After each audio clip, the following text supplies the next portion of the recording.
Music here again, and today I'm going to be teaching you about the fundamentals of music theory. Music theory is essentially just the basis of how and why music sounds the way it does. Also, the concepts I'm going to be teaching you here can be implemented in any DAW, whether you're using Ableton, FL Studio, or even my personal favorite, Logic Pro. I'll be demonstrating these concepts both in person on the piano here and using the piano roll editor in my DAW, so it's easier for everybody to follow along. Let's dive in.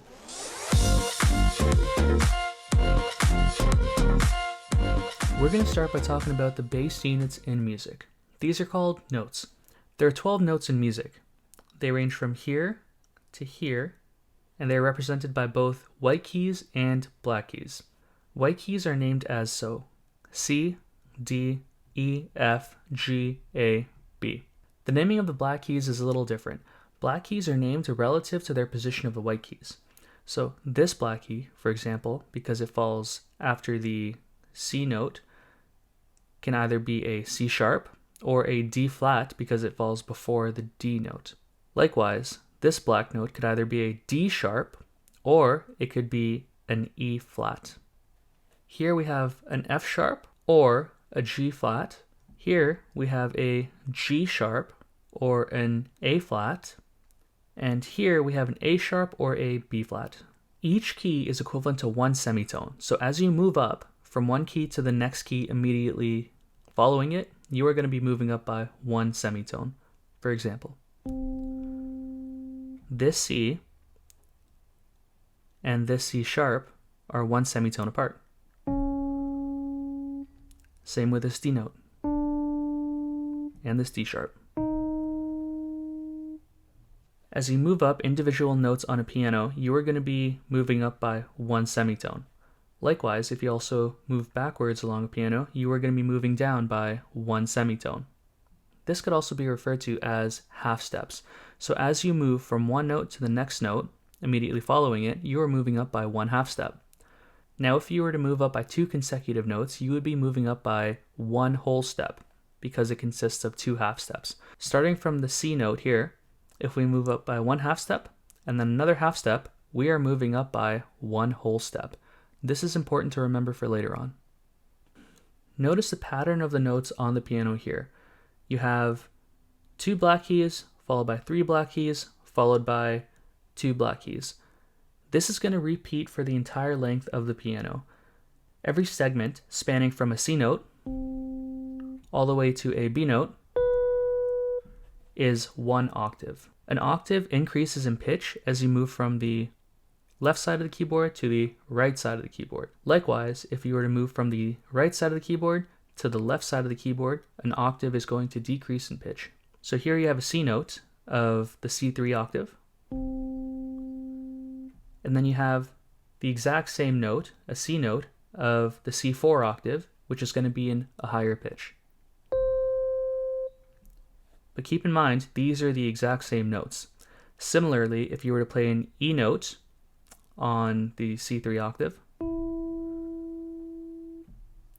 and you play the E note on the C4 octave, it's going to be the exact same note. The only difference is one is going to be in a higher pitch. Also, remember how we said before that every note is separated by one semitone? This means that in a single octave, there are 12 semitones. So therefore, each octave consists of 12 notes and is also comprised of 12 semitones.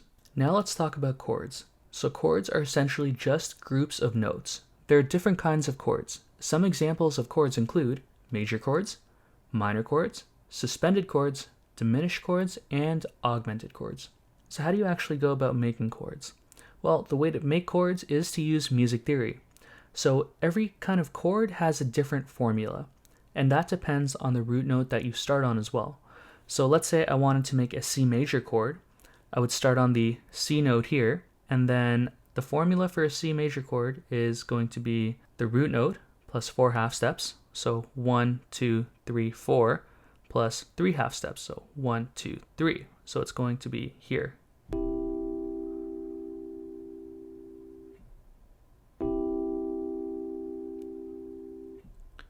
And this goes for any major chord. The formula is going to be the exact same. Now let's say I wanted to use a D major chord. The formula for the major chord is going to be the same no matter on what root note you start on. So let's say for D major, I'm going to start on the D root note. I'm going to move up 4 half steps, so 1, 2, 3, 4. And then I'm going to move up 3 half steps, so 1, 2, 3. So D major is going to be like this. So I'm pushing down on the black key. Here, I'm pushing down on this white key, the D, and I'm pushing down on this A. Sorry, also forgot to mention the name of the black key. It's going to be an F sharp. And these 3 keys together are going to create a D major chord. Using one more example, let's say I wanted to create an A major chord. So I'm going to start from A. I'm going to move up 4 half steps, 1, 2, 3, 4, and then I'm going to move up 3 half steps, so 1, 2, 3. So an A major chord sounds like this.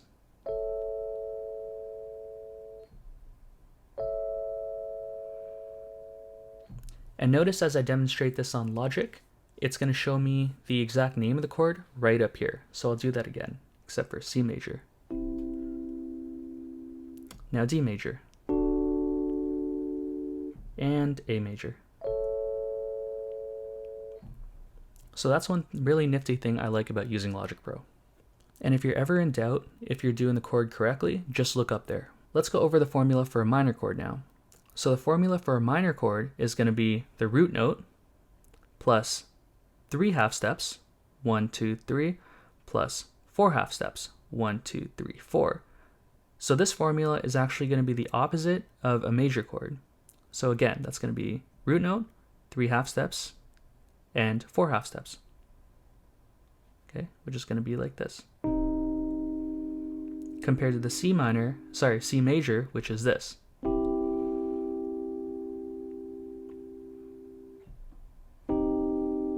C minor, C major. If you're ever in doubt on how to make a minor chord and you only remember the major formula, just remember all you need to do is take that second note that you're pressing down on and move it 1 half step to the left. C major, moving it 1 half step to the left, C minor. It's that simple. Now let's look at the formula for a diminished chord. So a diminished chord is going to start you off on the root note. You're going to move up 3 half steps, 1, 2, 3, and then you're going to move up 3 half steps again, 1, 2, 3, and this is going to be a diminished chord.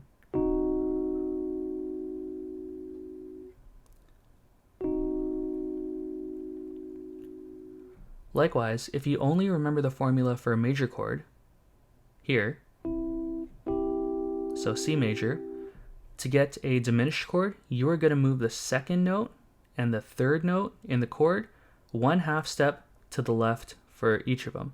Keep in mind, I'm only putting my finger here, so it's easy for you to kind of just see where I'm placing my fingers. So I have my thumb on the C root note, I have my index finger on the D sharp, and I have my middle finger here. I guess I'll use this so it's easier for you to see. I'm not blocking your view at any of the keys, on the F sharp. So here, this is going to be a diminished chord. And all I had to do to get there was move the second note and third note from the major chord 1 half step to the left.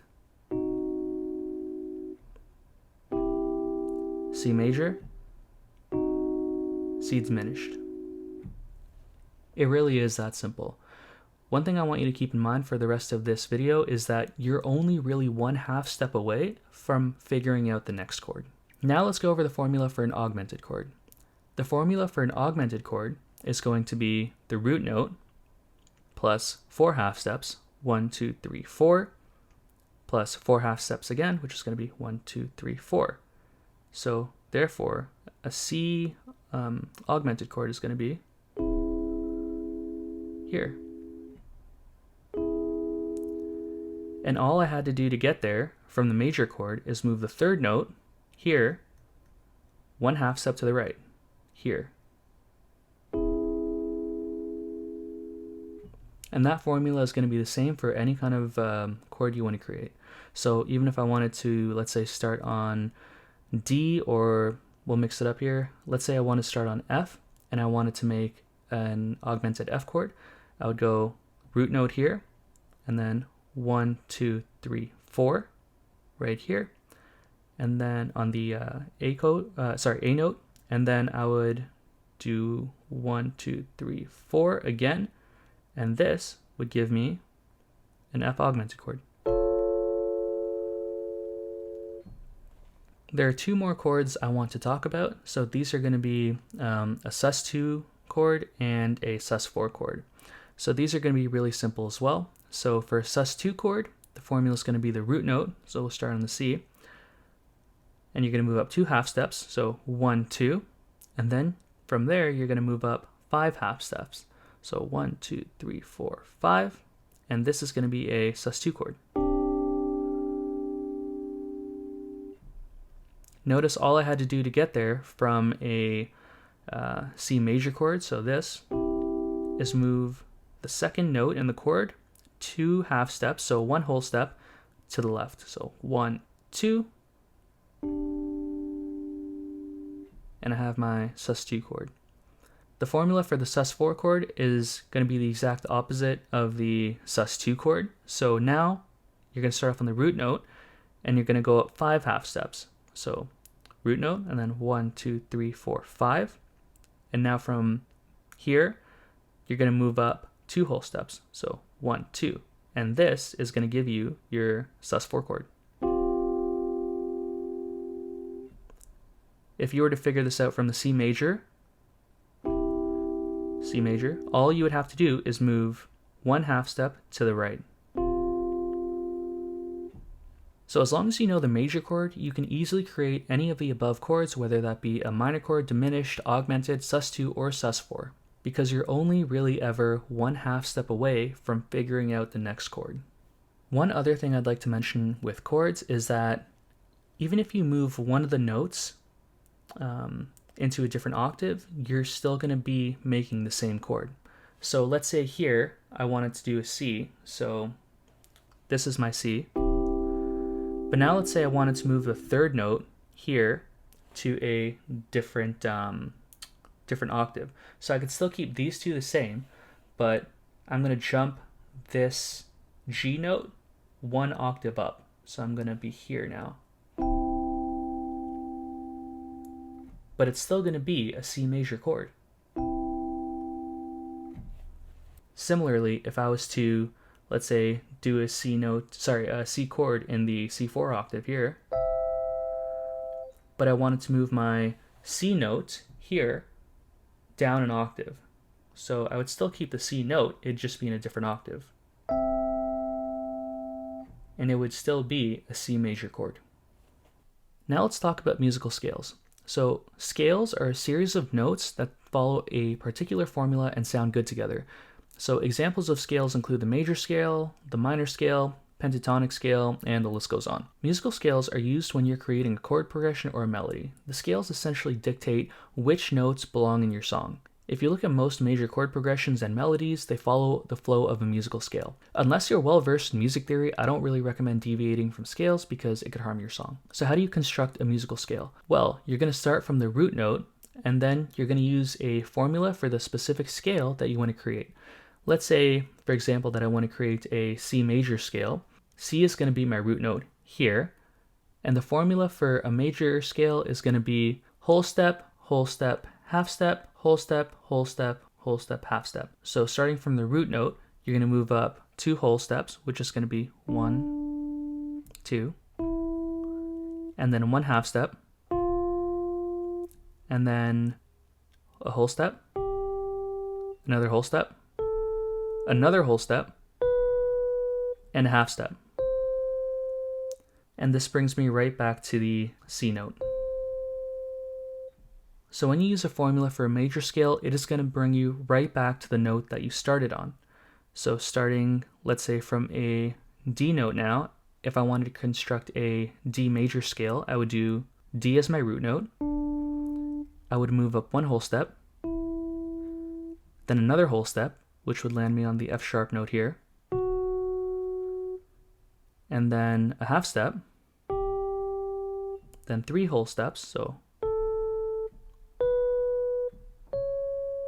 and then lastly another half step, which brings me right back to the D. And this is going to be the same for any root note that you want to start your scale on. I'm going to play a D major scale for you just so you can hear how it sounds like and how all the notes flow in that scale, like they're meant to be there. And a C major scale as well.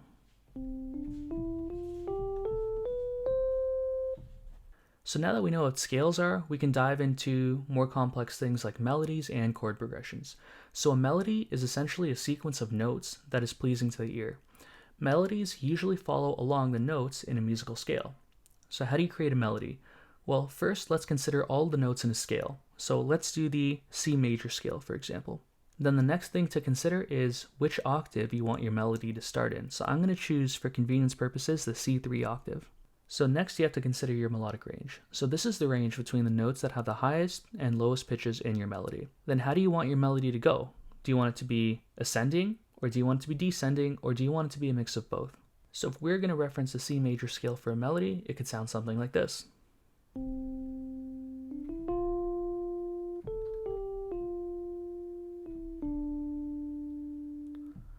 We can also create a melody here in our DAW using our piano roll. So another important thing to consider, which I forgot to mention before, is the tempo or the BPM that you want your song to be in. Let's say I want a slower song, let's say about 90 BPM.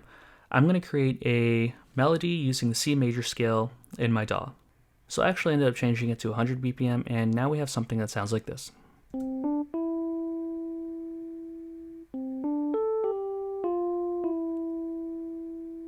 For a nice, slow, laid-back melody. So another really cool thing about working in a DAW, such as Logic Pro, is that you can actually quantize all the notes that you place into a specific scale. So let's say these notes were way off. Let's say, I'm just going to mute this so I don't have that playing every time I move a note. So let's say I move this into notes that aren't actually a part of the scale. So here, but I want it to be in a C major scale. So what I can do is I can click major here for scale quantize. I can select the specific root note that I want my scale to be on. I can highlight all the notes that I want to quantize and click Q, and it'll move those within the C major scale. So because I moved it around, I don't have the exact same melody, but let's hear what this sounds like. Oh, sorry, let me just unmute it.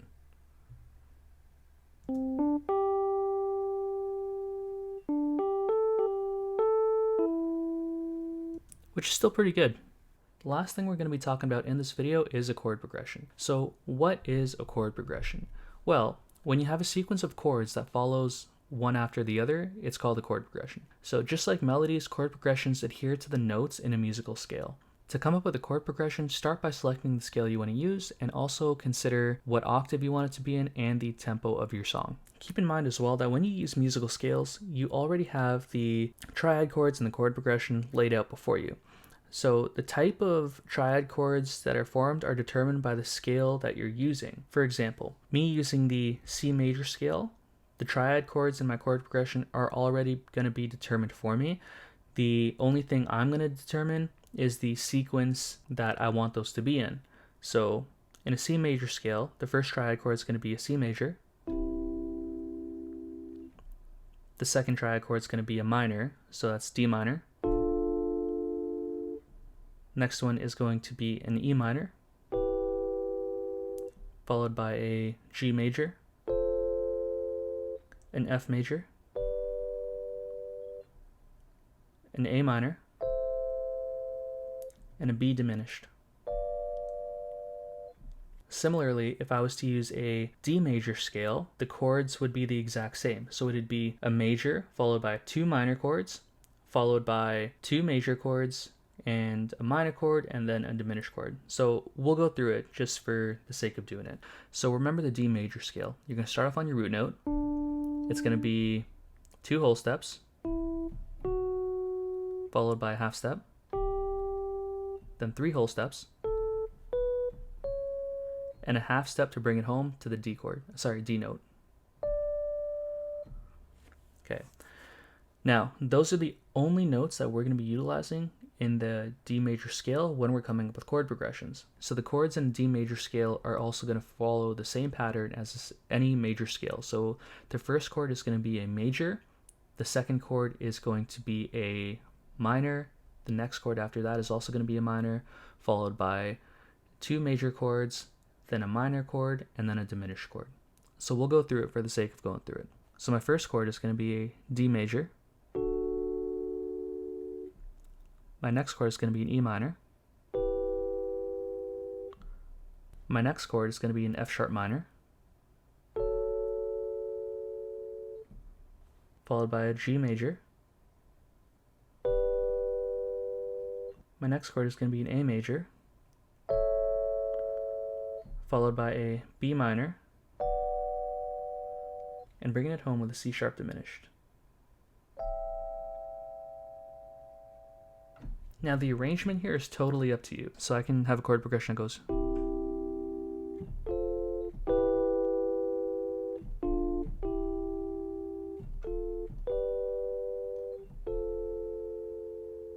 The choice is yours. Alright everybody, that's it for this video. I hope you enjoyed it and you learned something. If you did like this video, please smash that like button. If you want to see more content, make sure you subscribe, and I will see you in the next one. Take care.